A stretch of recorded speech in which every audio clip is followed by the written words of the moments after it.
The grand chamber of the Galactic Concordat had existed for 9 million years. Its walls held the memory of empires that rose and crumbled to dust. Its crystalline floors had been walked by beings of pure energy, creatures of living metal, and entities that existed in 11 dimensions at once. 17,000 species sent their representatives to this place, and together they governed a civilization spanning 300 million star systems in all those years. No species had ever entered the chamber the way humanity did. Ambassador Marcus Cole stood alone at the center of the vast circular floor. Above him, rising in endless tiers that disappeared into artificial clouds, sat the representatives of the galaxy's ruling body. Creatures with too many eyes watched him. Beings made of crystallized thought hummed with disapproval. A delegation of the Vorn, massive insectoids whose empire controlled 40,000 worlds, clicked their mandibles in barely contained fury. Marcus was 53 years old. He had gray at his temples and a scar on his chin from a bar fight in his 20s. He wore a simple black uniform with Earth's insignia on his chest. He carried no weapons. He had no guards, and he was smiling.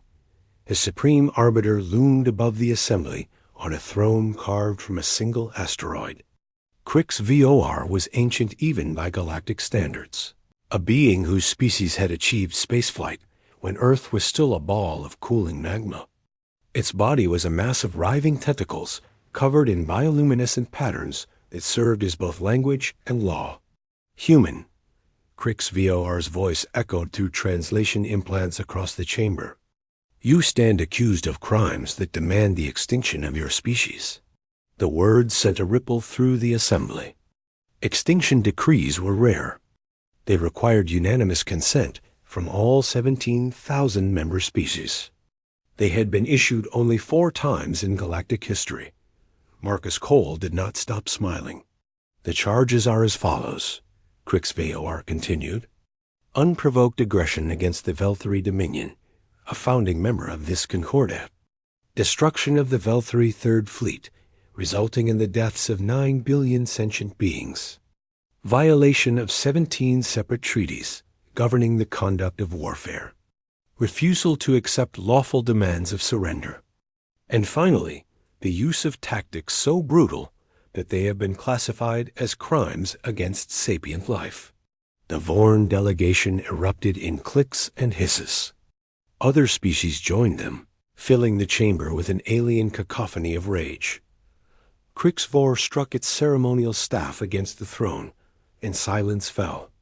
How does humanity plead? Marcus Cole looked up at the assembled might of galactic civilization. These beings controlled technology that could turn Earth into vapor with a single command. Their combined fleets numbered in the hundreds of millions. Their history stretched back to a time when humans were still learning to walk upright.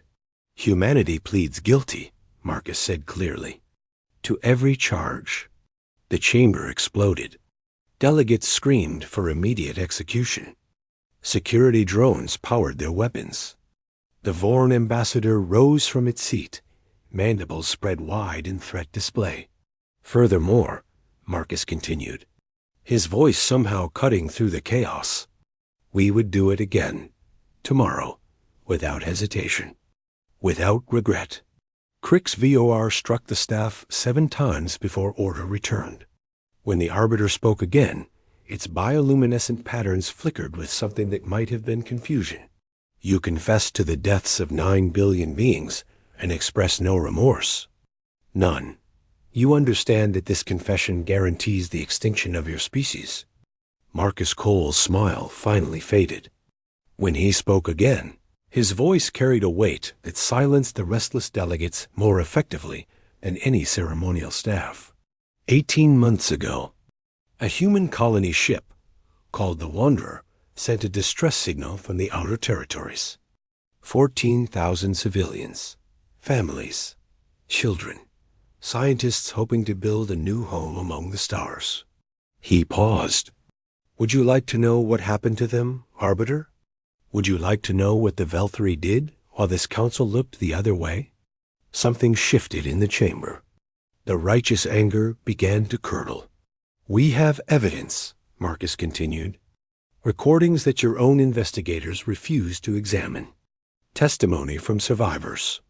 Documentation of crimes so terrible that they make the destruction of the Third Fleet look like mercy." He stepped forward, and despite the thousands of weapons pointed at him, it was the chamber that seemed to draw back. "When this tribunal sees what was done to human children, you will understand something about our species. Something the Velthari learned too late." His eyes swept across 17,000 alien representatives. "We do not start wars, but we end them. And when our people call for help, we answer with everything we have." Krixvior's tentacles had stopped moving entirely. "You claim to have evidence?" "I claim to have the truth. And by the time I finish telling it, this council will not be judging humanity." Marcus Cole looked directly at the Vorn delegation, who had gone very still. "This council will be judging itself." The story began 11 months before the tribunal. In the empty space between stars, the colony ship Wanderer was 3 weeks from its destination when Captain Elena Voss noticed something wrong with the navigation sensors. At first, she thought it was a malfunction. The readings showed massive objects ahead, thousands of them, scattered across a region of space that should have been empty. Elena was 41 years old, a veteran of Earth's merchant fleet who had volunteered to lead the colony mission because she believed in humanity's future among the stars. She had spent 15 years flying cargo ships between orbital stations. Nothing had prepared her for what the sensors were showing. "It is a debris field," her navigator reported. "Recent. The thermal signatures suggest the destruction happened within the last few days." Elena studied the readings with growing unease. The debris was extensive enough to suggest dozens of vessels, perhaps more. And there was something else, a weak signal pulsing from somewhere within the wreckage. "Is that a distress beacon?" "It appears to be. Non-human design." Elena faced a choice. Protocol demanded that she report the discovery and continue to the colony site. The Wanderer was not equipped for search and rescue. It carried 14,000 civilians who had entrusted their lives to her. Judgment. But someone out there was calling for help. "Alter course," she ordered. "We investigate." The decision would cost her everything. It would also save the galaxy. They found the survivor drifting in a damaged escape pod, barely alive. The creature was small, fragile, with iridescent scales and 6 limbs that clutched at the medical team with desperate strength. Dr. Isaac Okafor, the colony's chief physician, worked for hours to stabilize it. When the creature finally spoke, its words chilled everyone who heard them. "The Velthari are hunting us. They are purging all lesser species from this sector. You must run. Run and never stop." Before Elena could respond, before she could even begin to understand what she was hearing, the Wanderer's proximity alarms screamed to life. 3 massive vessels emerged from hyperspace, surrounding the colony ship in a perfect triangle formation. They were unlike anything in human records, sleek and predatory, their hulls covered in patterns that seemed to writhe with malevolent purpose. The Velthari had arrived. Their commander's face appeared on every screen aboard the Wanderer. It was a creature of terrible beauty, 6-limbed like their rescued survivor, but far larger, its scales dark as void, its eyes burning with cold intelligence. When it spoke, the universal translator rendered its words in perfect, emotionless English. "Human vessel, you have witnessed evidence of Velthari operations. You have rendered aid to a fugitive species. For these crimes, you and all aboard will be processed. Resistance will result in immediate termination. You have 1 hour to prepare for boarding." The transmission ended. Elena Voss stood on her bridge, surrounded by officers whose faces had gone pale with fear. Behind her, 14,000 civilians had no idea that their lives had just become forfeit to alien law. She had 1 hour. 1 hour to find a way to save her people from an enemy she did not understand, with technology she could not match.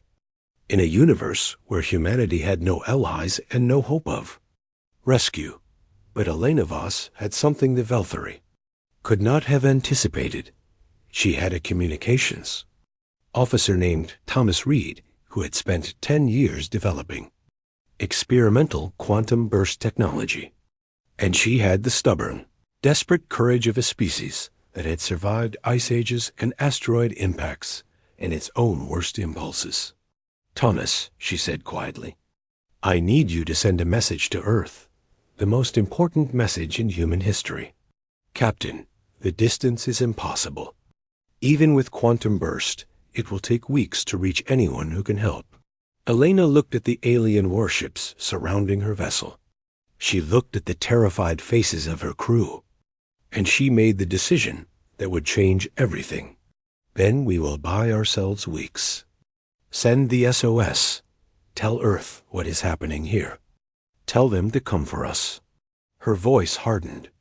"And tell them to bring everything they have."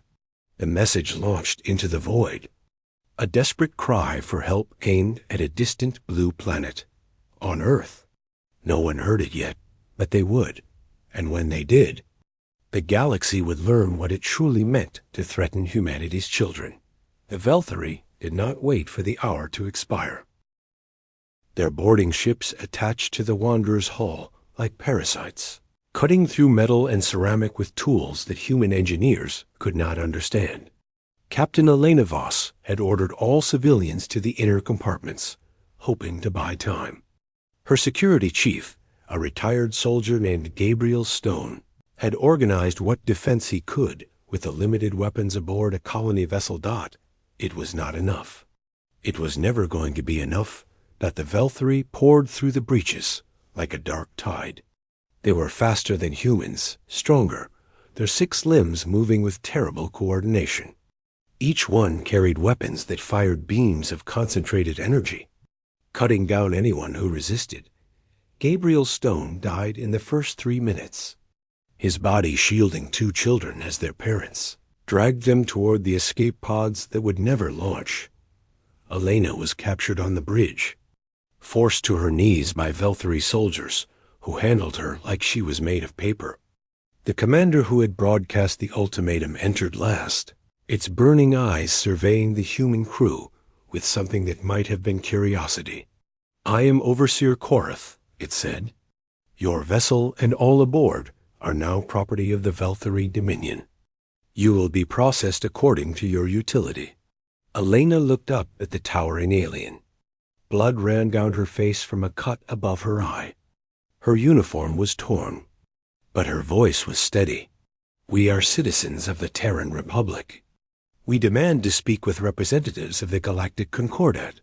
We demand our rights under interstellar law." Korath made a sound that the translator could not interpret. Later, Elena would learn it was laughter. "You are an uncontacted species, unregistered, unprotected. Under Concordat law, you have no rights. You are resources to be allocated." Korath leaned close, its breath hot and alien against her face. "Your people will serve the Dominion until they are used up. This is the natural order of the galaxy. The strong consume the weak." The colonists were separated within hours. Dr. Isaac Okafor watched in helpless horror as Velthari soldiers divided the 14,000 civilians into groups. The process was brutally efficient, conducted with the casual cruelty of beings who had done this countless times before. The first group was labeled specialists. These were the engineers, scientists and doctors, anyone whose skills might be valuable. They were marked with electronic tags and told they would be sold to various species across the Concordat as skilled labor. The second group was labeled labor, healthy adults capable of physical work. They would be transported to Velthari mining operations in distant star systems, worked until their bodies failed. The third group made Isaac want to scream. Expendable, the elderly. the disabled, children too young to work, anyone the Velthari deemed without value. They were not told their fate. But Isaac saw the processing chamber as they were led past, and he understood. Among the expendable was a girl named Maya, 11 years old, traveling with her younger brother Daniel and their grandmother. Maya had bright eyes and a quick smile, the kind of child who asked endless questions and remembered every answer. She had been so excited about the colony, about building a new world where humanity would reach for the stars. Now, she clung to her grandmother's hand as Velthari guards herded them toward the processing chamber. Isaac could not save them all. He knew this with terrible clarity, but he could try to save some. "Wait," he called out, stepping toward the guards. "These children, they have unique genetic markers, valuable for research.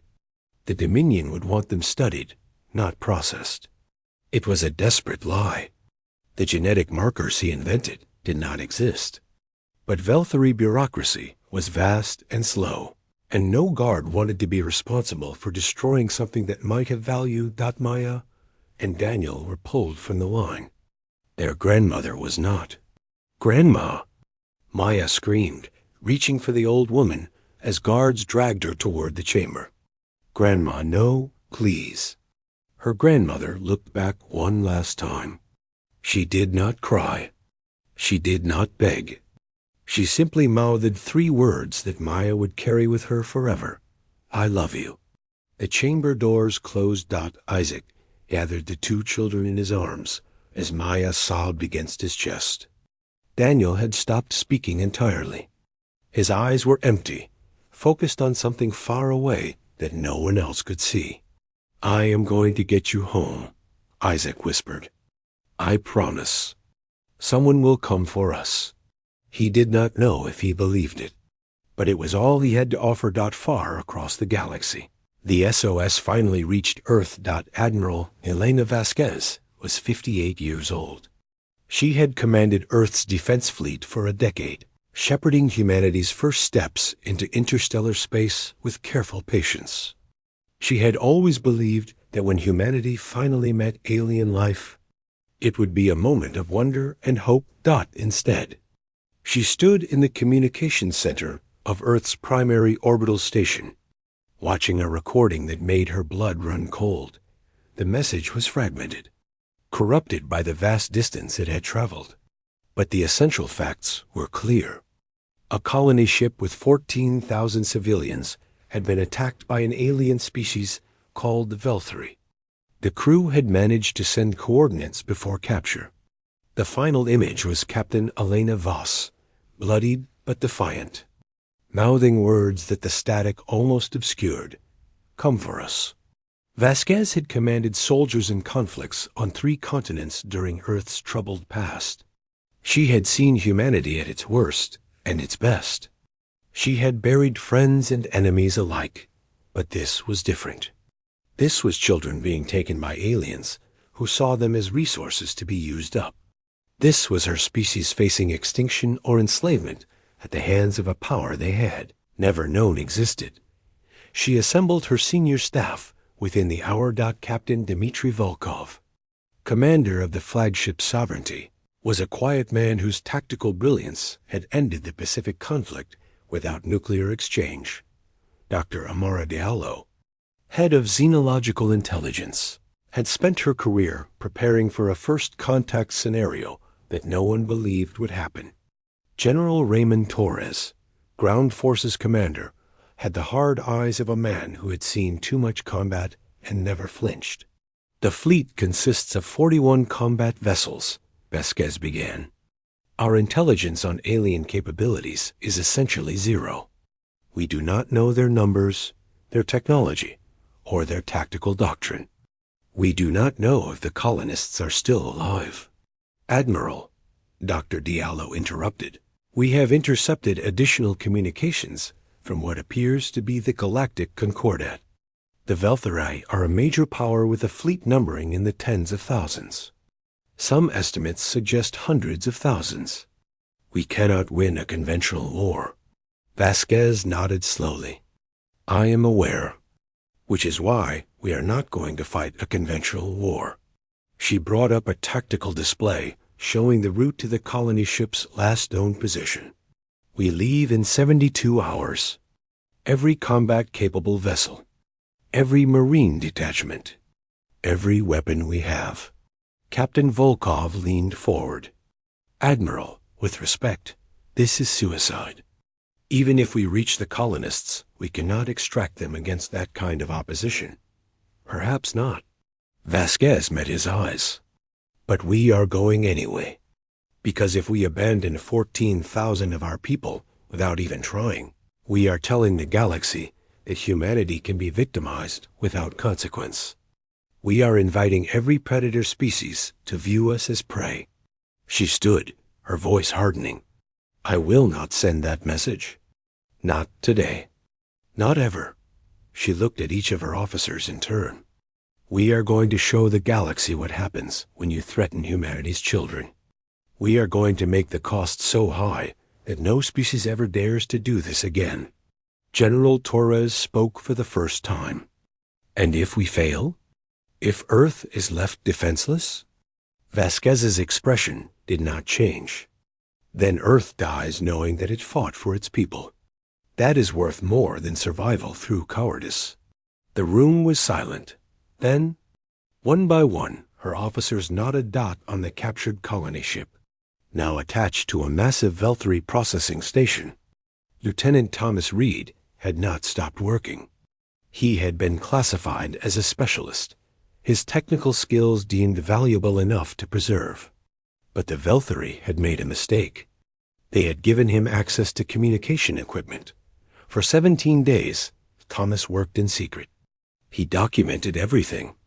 The processing chambers, the slave auctions, the casual brutality with which the Veltri treated lesser species. He compiled recordings, testimonies, and evidence that would later change the course of galactic history.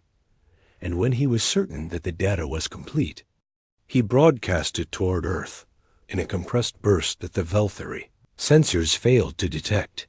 The transmission included a single personal message. They are killing us. Hurry. Thomas was discovered 3 hours later. The Veltri did not process him. They made an example of him instead, in front of the other human prisoners. But his message was already racing toward Earth, carrying the truth that would fuel humanity's wrath. And in the void between stars, 41 human warships were already burning toward the outer territories. Their crews preparing for a battle they were not expected to survive. Captain Elena Voss, confined to a cell aboard the processing station, pressed her hand against the cold metal wall and closed her eyes. They are coming, she whispered. I know they are coming. She could not know that she was right. She could not know that Admiral Vasquez had already given the order that would change the galaxy forever. But somewhere deep inside, in the place where hope refuses to die, she believed. And belief, for humanity, had always been enough to start a fire. The human fleet emerged from hyperspace at the edge of Veltri territory like a storm breaking on distant shores. 41 vessels, small by galactic standards, their hulls still gleaming with the newness of a species that had barely begun to explore the stars. They were met by a patrol force of 16 Veltri warships, each one larger than anything humanity had ever built. The Veltri commander was named Torax, a veteran of 100 campaigns against lesser species. He had overseen the subjugation of 3 civilizations personally and considered himself an expert in the psychology of prey. When his sensors detected the approaching human fleet, he felt nothing but contempt. Unknown vessels, he broadcast on all frequencies. You have entered Veltri sovereign space. Identify yourselves and prepare to be boarded for. Processing. The response came from Admiral Vasquez herself. This is Admiral Helena Vasquez of the Terran Republic Navy. Are holding 14,000 human civilians against their will. You will release them immediately, or we will take them back by force." Torox made the sound that served as Velthri laughter. 41 vessels threaten the Velthri dominion? Your species clearly lacks basic mathematics. Stand down and surrender. This is your only warning. Acknowledged, Vasquez replied. This is yours. The human fleet opened fire without further communication. What happened next would be studied by military historians across the galaxy for millennia. Torox had expected the standard tactics of cornered prey, defensive formations, attempts to flee, perhaps a token resistance before the inevitable surrender. The humans did none of these things. They attacked with a coordination that bordered on telepathic, their ships moving in perfect synchronization through gaps in the Velthri, formation that Torox's own tactical computer had failed to identify. They targeted reactor cores with a precision that suggested intimate knowledge of Velthri engineering. They pushed their vessels beyond all rational limits, pulling maneuvers that should have torn their hulls apart. But most disturbing was their complete disregard for self-preservation. A Velthri cruiser destroyed one of the human frigates. Before its debris had finished expanding, 3 human ships converged on the cruiser, ignoring the damage they were taking, focusing all fire until the enemy vessel exploded in a brilliant flash of light. They did not pause to celebrate. They did not slow to assess losses. They simply acquired new targets and continued firing. Torox sent a distress call after 7 minutes. By then, he had lost half his patrol force. This is Overseer Torox. The unknown species is exhibiting unprecedented aggression. They fight without tactical rationality. They do not respond to overwhelming odds. Request immediate reinforcement. The reinforcements never arrived in time. Torox's flagship was the last to fall, rammed by a human destroyer, whose captain chose to sacrifice his ship rather than let the enemy escape. Torox died without understanding what he had witnessed. His final thought was confused frustration. Prey was not supposed to hunt back. Admiral Vasquez did not stop to count the cost. 5 human ships had been destroyed. 8 more were damaged. But the route to the processing station was clear, and time was running out. The transmission from Thomas Red had reached her 3 days ago. They are killing us. Hurry. All vessels, maximum acceleration, she ordered. We are not stopping until we reach our people. The fleet burned deeper into Velthri space, leaving a trail of destroyed patrols and panicked communications in its wake. On the processing station, Overseer Korath received word of the approaching fleet with something unfamiliar: fear.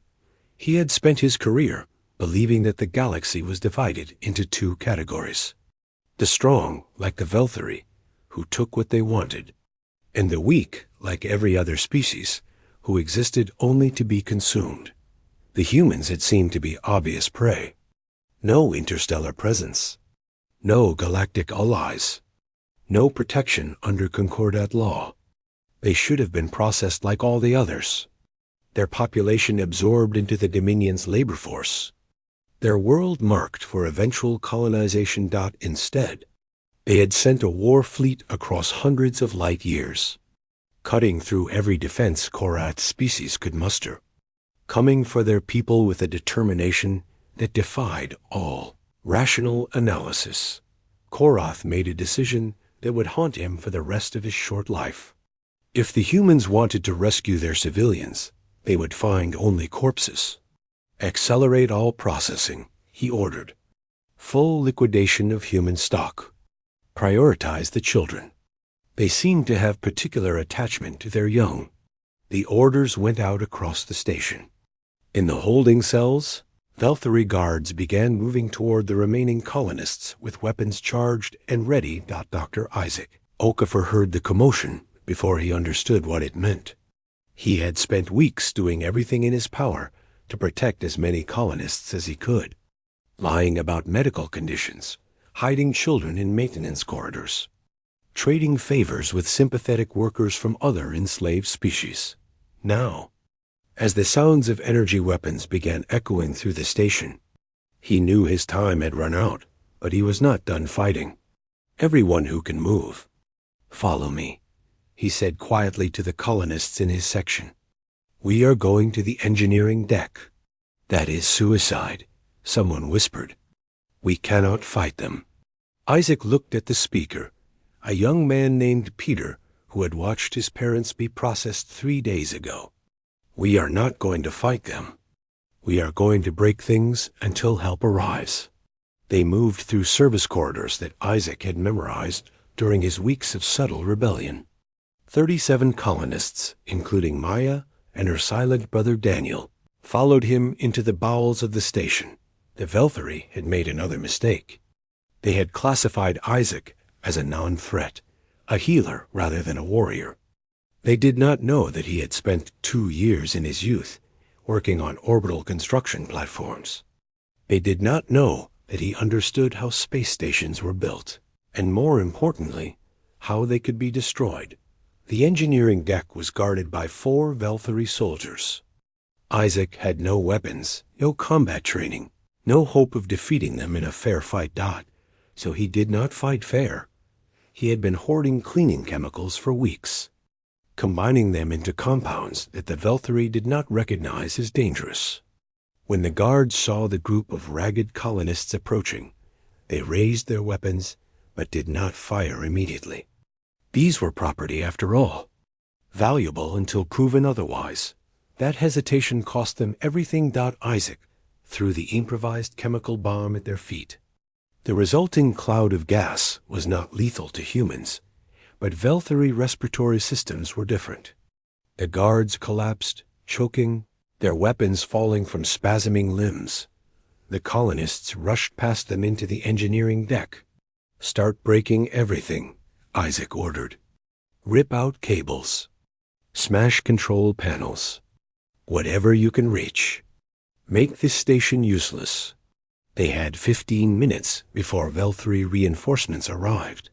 15 minutes of desperate sabotage, of civilians with no training and no hope doing everything in their power to delay their own executions. Captain Elena Voss was in a different part of the station, confined to a cell reserved for high-value subjects. She heard the chaos beginning, heard the alarms and the weapons fire, and knew that something had finally broken. Then she heard something else, a sound that made her heart stop. Human weapons. The distinctive thunder of human rifles, designed for human hands, fired by human soldiers. The door to her cell exploded inward. Standing in the smoke was a Marine in black combat armor, the Terran Republic insignia bright on his shoulder. "Captain Voss?" he asked. "General Raymond Torres, Terran Marine Corps. We are here to take you home." Elena tried to speak and found she had no words. 17 weeks of captivity, 17 weeks of watching her people suffer and die, 17 weeks of believing she had failed everyone who trusted her. And now, impossibly, help had arrived. "The colonists," she managed. "They are being killed. Processing section, deck 7. Torres was already moving. "We know. We are everywhere. Every deck. Every section." He handed her a weapon, a familiar weight that felt like hope made solid. "Can you fight?" Elena Voss took the rifle and checked its charge. Her hands were shaking. Her body was weak from weeks of minimal rations. But in her eyes, something had kindled that the Velthari would come to fear. "Point me at them," she said. Across the station, 37 teams of Terran Marines were conducting simultaneous extraction operations. They had trained for this during the long journey through hyperspace, studying the station schematics that Thomas Reed had transmitted before his death. They knew where the colonists were being held. They knew the layout of every corridor and chamber, and they knew that the Velthari Third Fleet was less than 4 hours away. Over 40,000 warships coming to crush the human invasion. They did not care. They had come for their people. Nothing else mattered. Overseer Korath watched his station descend into chaos from the command center. He had called for the Third Fleet. He had ordered full liquidation. He had done everything a proper Velthary commander should do. It was not enough. The humans fought like nothing he had ever seen. They absorbed casualties that should have broken any rational species and kept advancing. They saved colonists who should have been beyond rescue. They refused to die, refused to flee, refused to accept the reality of their situation. And somewhere in the station, he knew they were coming for him. When Dr. Isaac Okafor led his group of survivors to the extraction point, he found himself face to face with a woman in an admiral's uniform. Her face lined with exhaustion, but her eyes burning with fierce pride. "Dr. Okafor?" Admiral Vasquez asked. "We have been looking for you." Isaac could not speak. He simply guided Maya and Daniel forward, the two children who had become his responsibility, his reason to keep fighting. Vasquez knelt down to meet Maya's eyes. "Hello, sweetheart. My name is Helena. I am here to take you home." Maya looked at her with eyes that had seen too much horror for any child to bear. "They killed my grandma," she said quietly. "They killed lots of people." "I know." Vasquez's voice was gentle but steady. "And I promise you, they are going to answer for every single one." Outside the station, the human fleet was taking position for the battle that everyone knew was coming. The Third Fleet of the Velthary Dominion numbered over 42,000 vessels.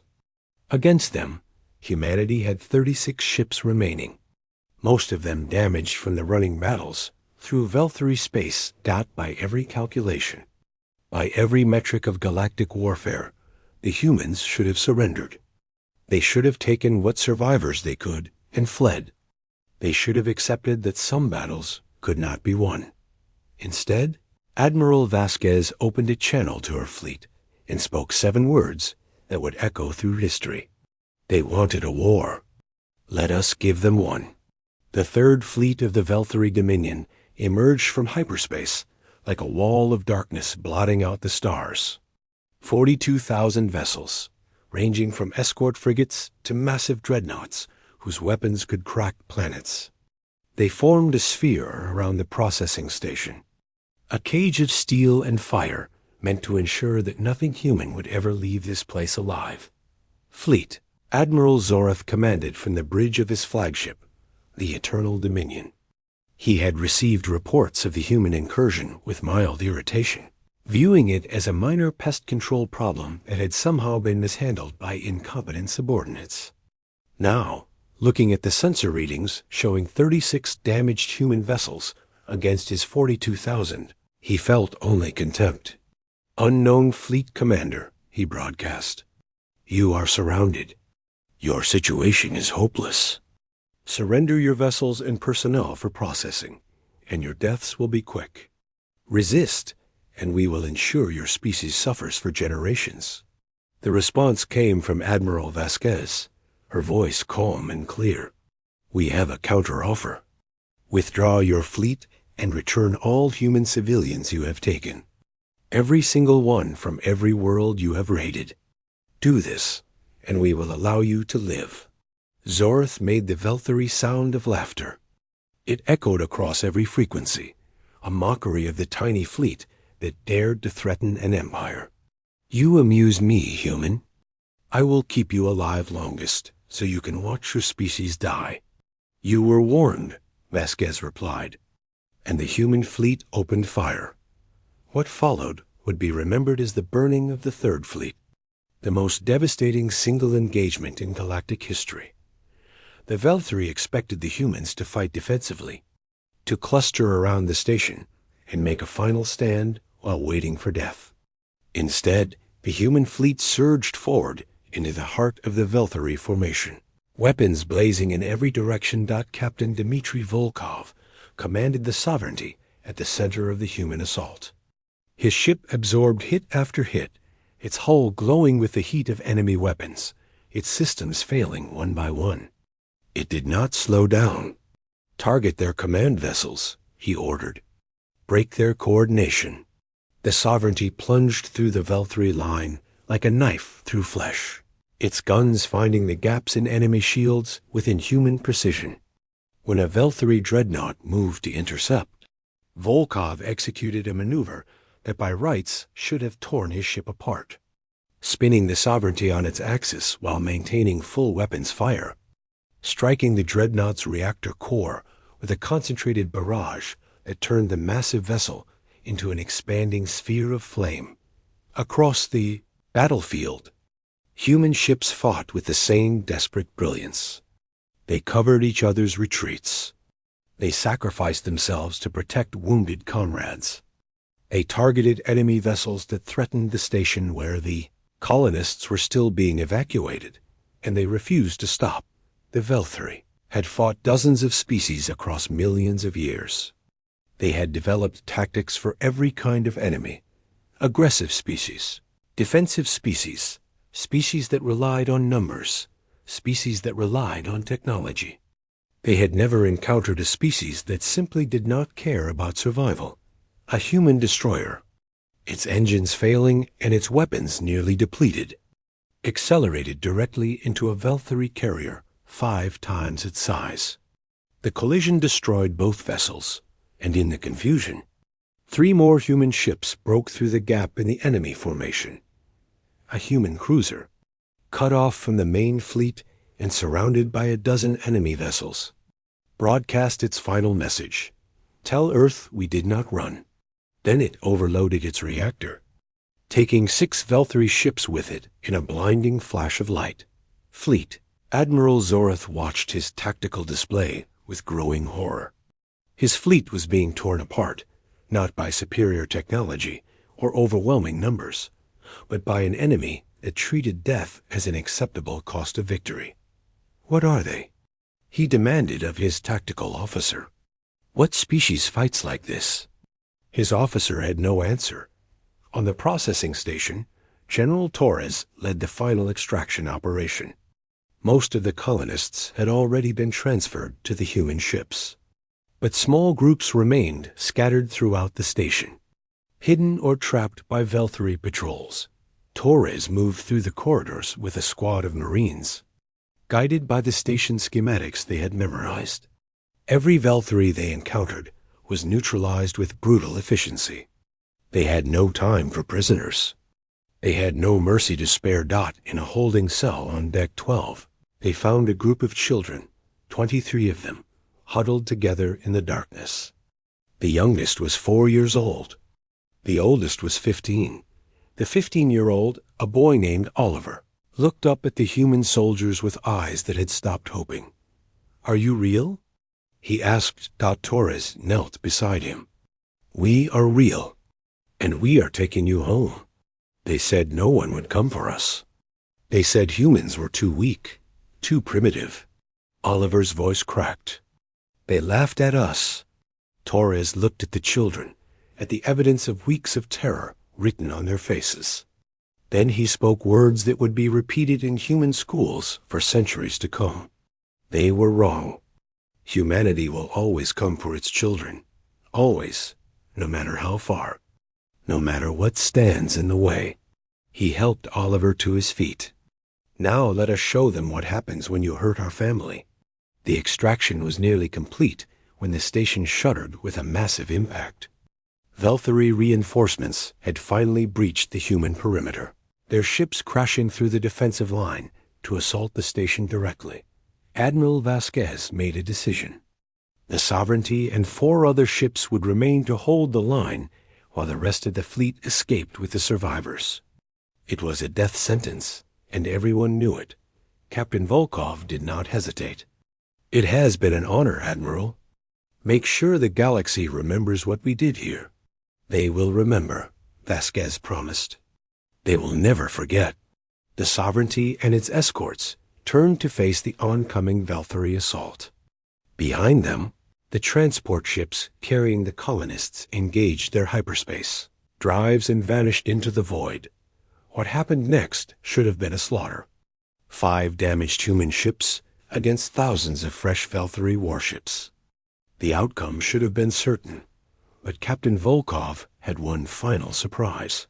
During the battle, human ships had been deploying modified mining drones throughout the combat zone. The Velthari had ignored them as debris. Now, as the enemy fleet closed in for the kill, Volkov transmitted an activation code.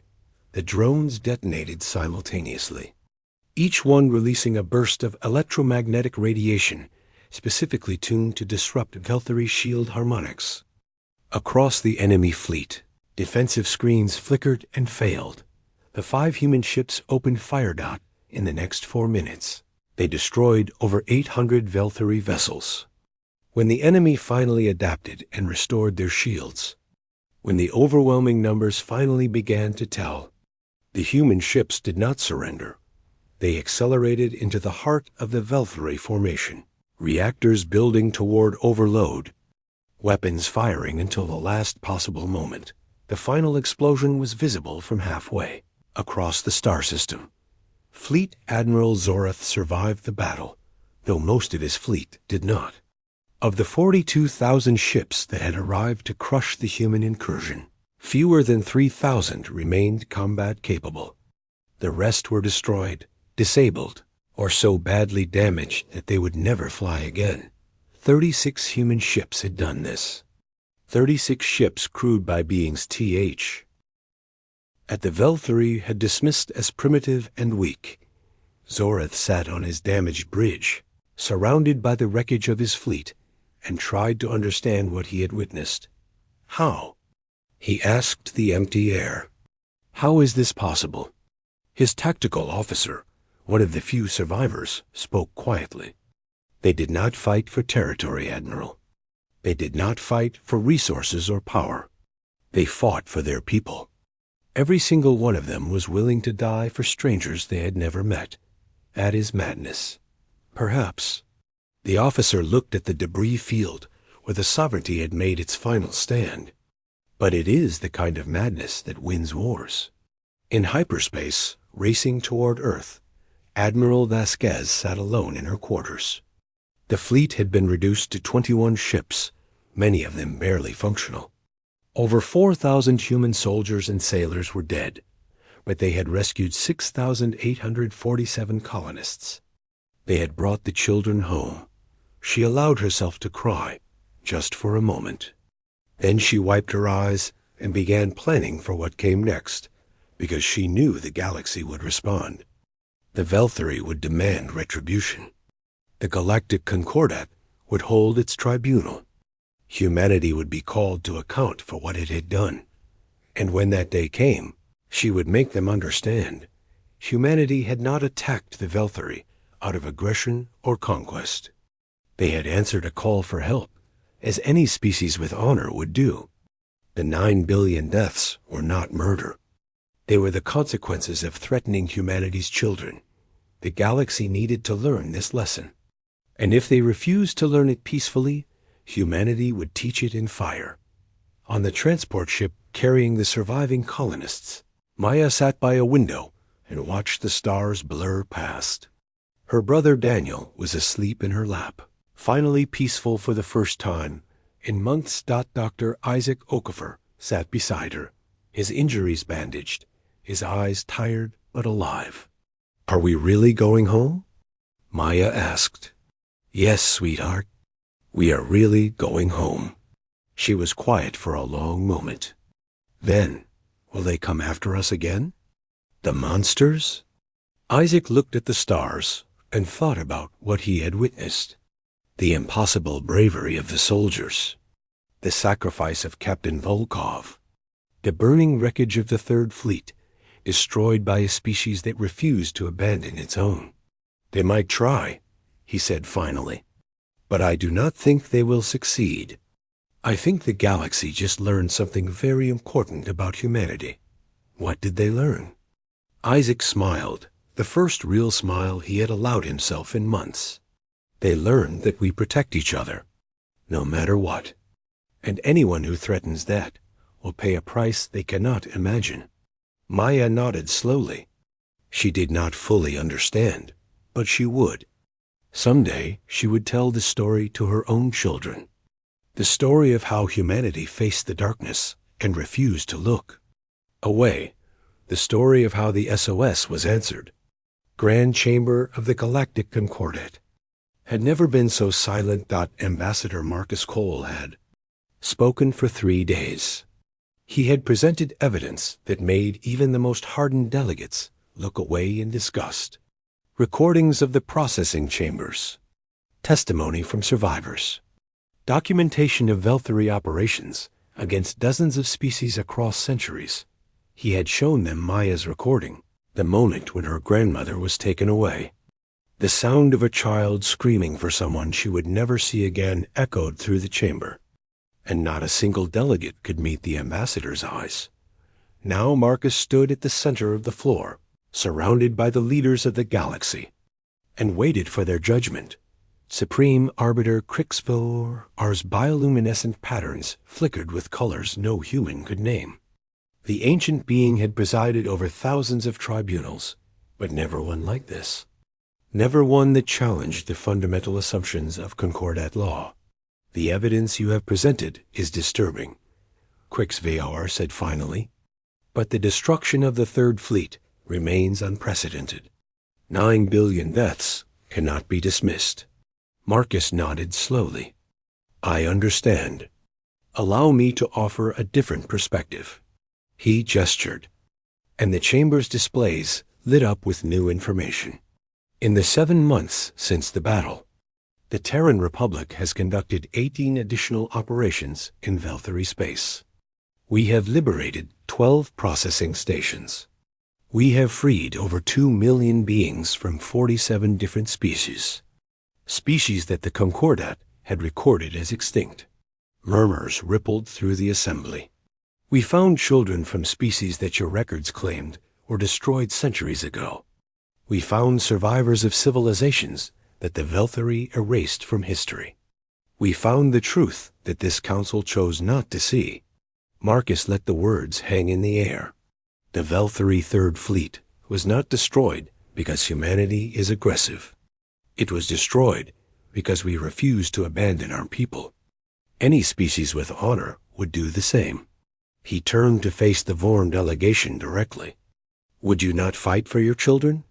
Would you not burn worlds for your families? The Vorn ambassador's mandibles clicked, but no words emerged.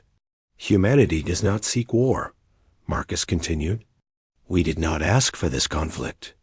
We simply answered a call for help, as any civilized species should. The Velthary attacked us. They enslaved our people. They murdered our children. His voice hardened. And they learned what it costs to threaten humanity. The chamber doors opened, and a group of figures entered.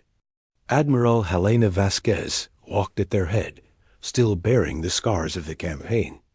Behind her came Captain Elena Voss, Dr. Isaac Okafor, and General Raymond Torres. Behind them came the survivors, hundreds of colonists who had lived through the nightmare and emerged to tell the tale. And at the front of the survivors, holding her brother's hand, walked Maya. She was 12 years old now. Her eyes held shadows that would never fully fade.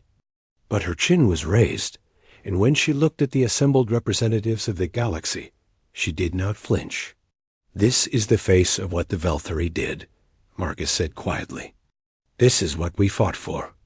If saving them makes us criminals in your eyes, then condemn us.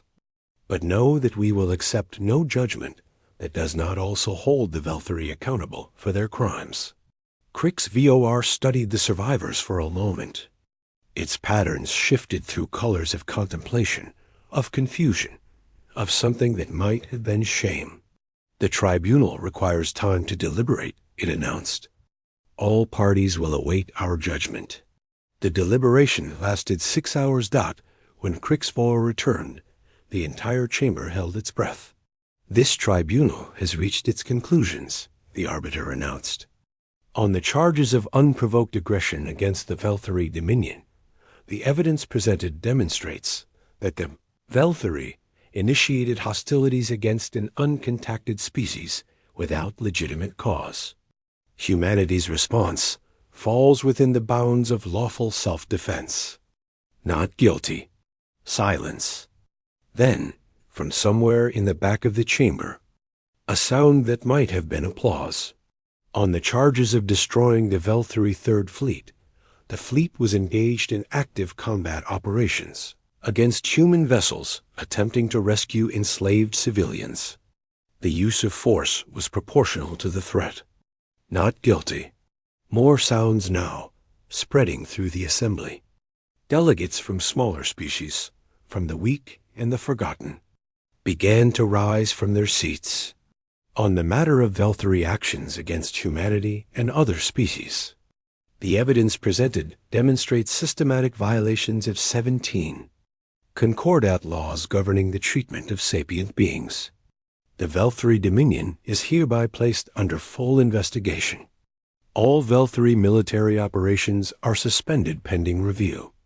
Individual commanders responsible for processing operations will face criminal prosecution. The Velthary delegation erupted in fury. Security drones moved to contain them as they screened accusations and threats.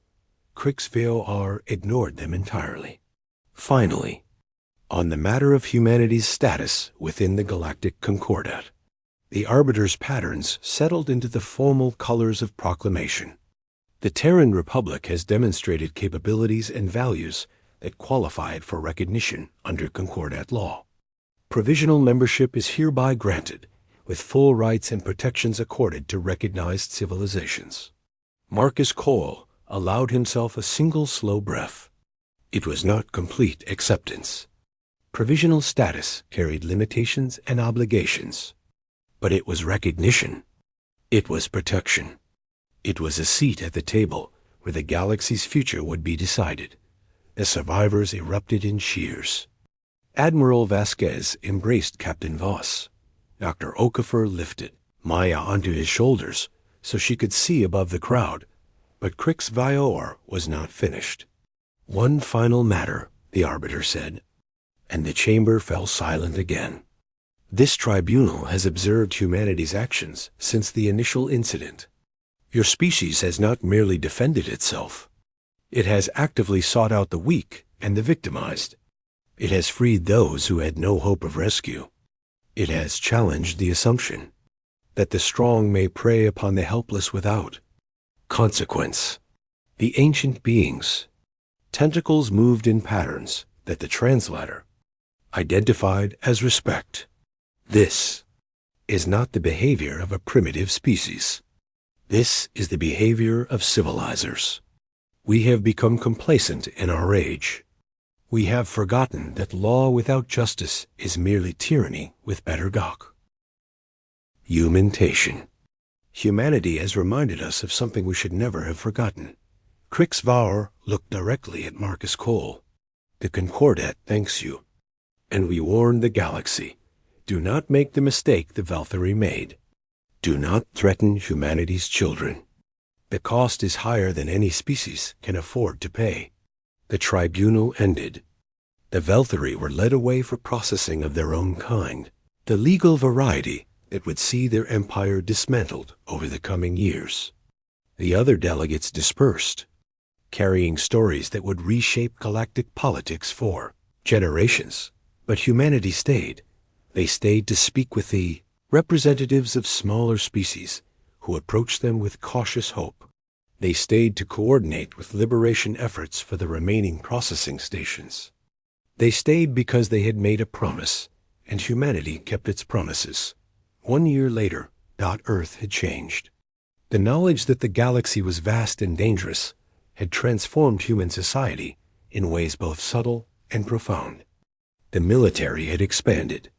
New colonies were being planned with better defenses. The old conflicts that had divided humanity seemed smaller now.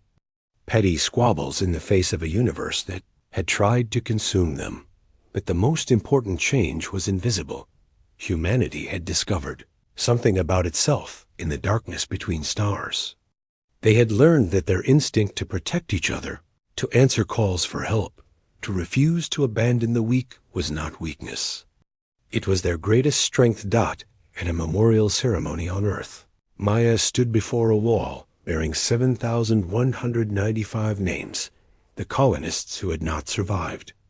She was 13 now, and the shadows in her eyes had begun to fade.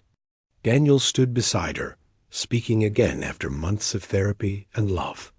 Admiral Vasquez stood nearby, older now, tired from battles that never seemed to end. But when she looked at the children, she smiled. "Do you regret it?" Maya asked her. "The ones who died to save us?" Vasquez considered the question carefully. "I regret that they had to die. I will carry that weight forever. But I do not regret the decision. We came for you because that is who we are. We answered the SOS because we refuse to be the kind of species that leaves its children in the dark." Maya nodded. She understood now, in a way she could not have before. The price humanity paid was terrible.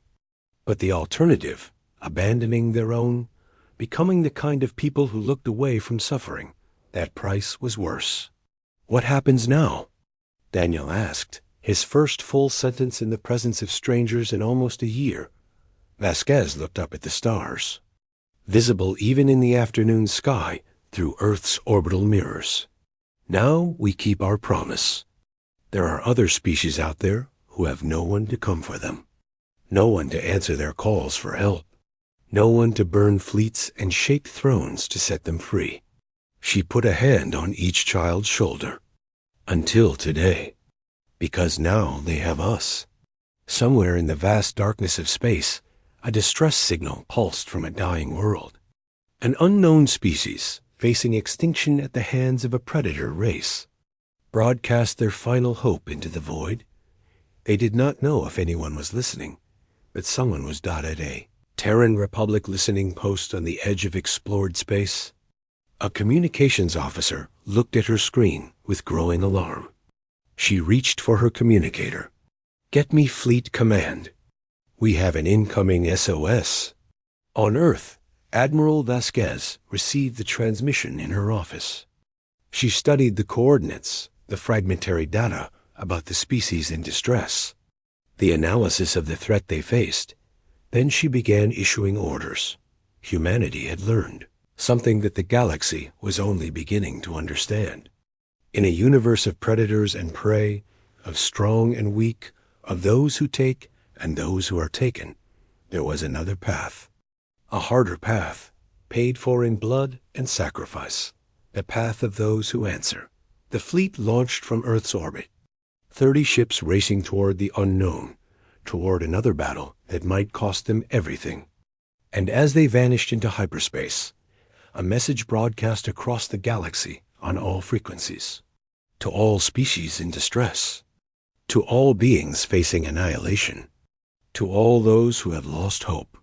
This is the Terran Republic Navy. We heard your call. We are coming. Hold on. The message would become famous. It would be carved into monuments and taught in schools across 1,000 worlds. It would inspire species who had given up hope to fight one more day because humanity had made a promise and humanity always came